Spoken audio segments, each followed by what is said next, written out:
tutti! Welcome back to my little kitchen in Lecce in the south of Italy. My name's Francesco and today I'm going to prepare another simple but delicious meal. I'm making risotto alla zucca, or risotto with pumpkin. Today I'm going to use a blue cheese which is yellow. I found a gorgonzola that's been infused with saffron and it's very fragrant. It's going to be delicious with the pumpkin.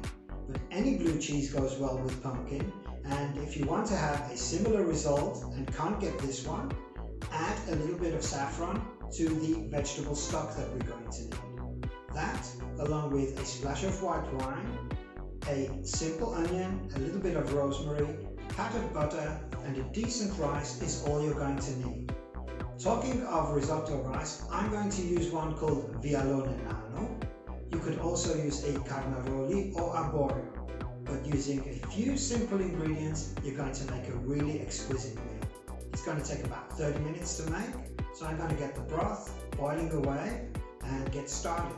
And if you enjoy this video and like the recipe, please give me a thumbs up. Click on the button down below if you don't subscribe already, and join me here on YouTube for more recipes. Let's get busy with this one now and let's have fun. Let's cook.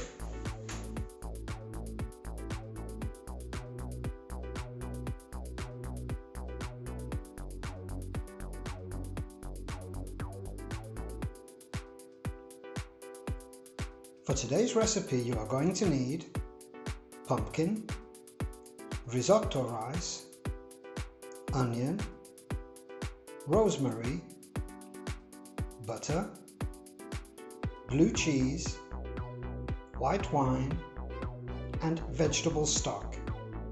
The blue cheese I'm using is infused with saffron, so if you want the same flavor and can't find this cheese where you are, add some saffron into the vegetable stock.